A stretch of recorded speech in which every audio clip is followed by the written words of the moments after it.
स्वागत है आप सभी का हमारे YouTube चैनल पर। आज हम फिर से एक नए सेक्शन की शुरुआत कर रहे हैं। इकोनॉमी खंड की आज शुरुआत करेंगे। ये सारे economy, polity, history, geography, current affair सारी चीजें आपको एक ही प्लेटफॉर्म पर उपलब्ध कराने की कोशिश कर रहे हैं, जिससे कि जो भी व्यक्ति कंपटीशन की तैयारी कर रहे हैं उनको सब कुछ एक ही जगह पर मिल सके और आपकी तैयारी सुनिश्चित हो। तो चलिए शुरू करते हैं। आज का टॉपिक है आरबीआई का फॉर्मेशन वगैरह। हम देखेंगे क्या कैसे क्या होता है। RBI, reserve bank of India, इसको सेंट्रल बैंक ऑफ इंडिया भी यानी कि भारत का केंद्रीय बैंक भी कहते हैं। बैंकर्स बैंक बोलते हैं। बैंकर्स बैंक इसलिए क्योंकि जब बैंकों को पैसा लेना होता है तो ये किससे लेता है? आरबीआई। यानी कि आरबीआई अगर बैंकों को पैसा चाहिए तो कौन देगा? आरबीआई देगा बैंक को। बैंक को अपना पैसा जमा करना है तो कहां पे जमा करेगा? आरबीआई में जमा करेगा। और किसी भी बैंक के लिए गाइडलाइन जारी करना है तो भी कौन करता है? आरबीआई। तो इसको क्या बोलते हैं? बैंकर्स बैंक भी बोला जाता है। गवर्नमेंट्स बैंक भी बोलते हैं, क्योंकि आरबीआई ही गवर्नमेंट को जब जरूरत पड़ेगी तो पैसा कौन देगा? आरबीआई ही पैसा देती है। तो गवर्नमेंट्स बैंक भी इसको बोला जाता है। Lender of the last resort बोला जाता है। अंतिम ऋणदाता के रूप में हम जानते हैं आरबीआई को। आगे बढ़ते हैं। इसका काम क्या है? मेन ये रेगुलेट करता है मॉनेटरी पॉलिसी को, यानी कि रिस्पॉन्सिबल है किस चीज के लिए? रेगुलेट करने के लिए मौद्रिक नीति को, यानी कि मौद्रिक नीति को नियंत्रित करने का काम किसका है? सी का, आरबीआई का ही दिखाई देता है। अब मॉनेटरी पॉलिसी क्या होती है इस पर आगे जब हम वीडियो बनाएंगे उसमें हम जानेंगे। अभी थोड़े बेसिक्स पर अभी हम काम करते हैं।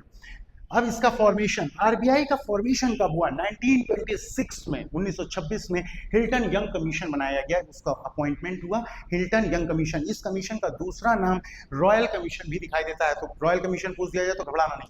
1926 में अपॉइंट होता है और 1930 में एक रिपोर्ट देता है या रिकमेंडेशन देता है।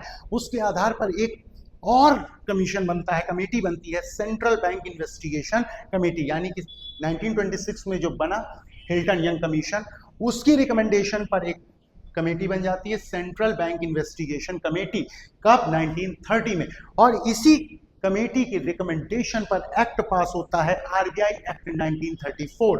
1934 में आरबीआई एक्ट 1934 पास होता है, जिसके बाद फॉर्मेशन होता है आरबीआई का। तो आरबीआई का formation central bank investigation committee की रिकमेंडेशन पर 1934 में एक एक्ट पास हुआ, आरबीआई एक्ट 1934, जिसके बाद 1 अप्रैल 1935 को आरबीआई की स्थापना होती है। 1 अप्रैल 1935 में। इसके बाद हेडक्वार्टर शुरुआत में कहां पर था? कोलकाता में। उसके बाद 1937 में ये शिफ्ट हो गया कहां पर? मुंबई में। तो 1937 से पहले कहां था? कोलकाता में। फॉर्मेशन कब हुआ? 1 अप्रैल 1935 को। सभी क्वेश्चंस बहुत पूछे जाते हैं, इसलिए ध्यान रखें। नेशनलाइजेशन कब हुआ? आरबीआई का राष्ट्रीयकरण कब किया गया? बहुत पूछा जाने वाला क्वेश्चन। 1 जनवरी 1949 को आरबीआई का नेशनलाइजेशन हुआ। 1 जनवरी 1949 किस लिए किया जा रहा है? गवर्नमेंट के कंट्रोल में आ जाए। किसके कंट्रोल में? पूरी तरीके से गवर्नमेंट के कंट्रोल में। इसके बाद आपको मालूम होना चाहिए कि 1948 तक, 1948 तक पाकिस्तान, जो वर्तमान में पाकिस्तान दिखाई दे रहा है, बर्मा यानी कि म्यांमार, इन दोनों देशों का भी सेंट्रल बैंक कौन था? आरबीआई ही हुआ करता था 1948 तक। इसके बाद आगे बढ़ते हैं। हम देखेंगे first governor of RBI. RBI के पहले गवर्नर कौन बने? ए.ओ. स्मिथ। हमें मालूम है कि जब फॉर्मेशन हो रहा था तब किसका रूल था? ब्रिटिशर्स का रूल था। तो जाहिर सी बात है कि कौन बनेगा? ब्रिटिशर, कोई यूरोपियन ही बनेगा। ए.ओ. स्मिथ नाम के व्यक्ति बने इसके पहले गवर्नर। उसके बाद प्रथम भारतीय, स्वतंत्रता के बाद प्रथम भारतीय कौन बने इसके गवर्नर? सीडी देशमुख। कौन बने? सीडी देशमुख इसके गवर्नर, प्रथम भारतीय बने। और कभी कोई पूछ दे कि नेशनलाइजेशन जब हुआ, आरबीआई का जब राष्ट्रीयकरण हुआ, उस समय गवर्नर कौन थे? तो भी कौन थे? सीडी देशमुख ही हुआ करते थे।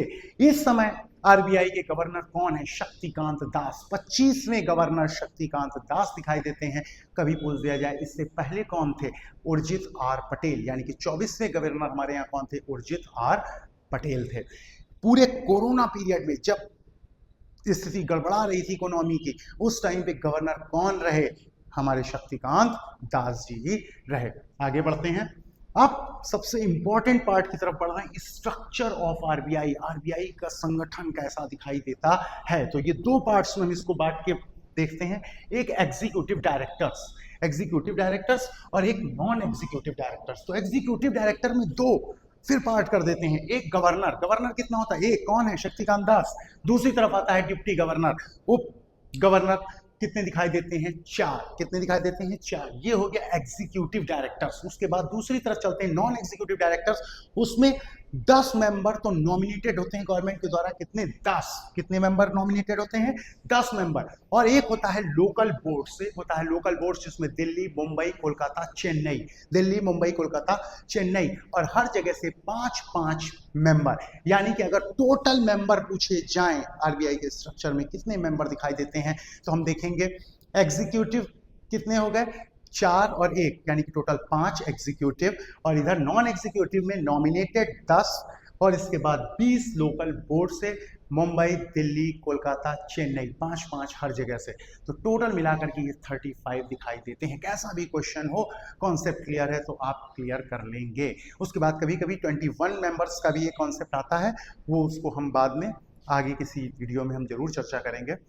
अगर आपको वीडियो अच्छे लग रहे हैं तो हमारे चैनल को सब्सक्राइब करें, लाइक करें, कमेंट करें और शेयर जरूर करें, जिससे कि और लोगों तक ये इंफॉर्मेटिव वीडियोस पहुंच सकें। धन्यवाद।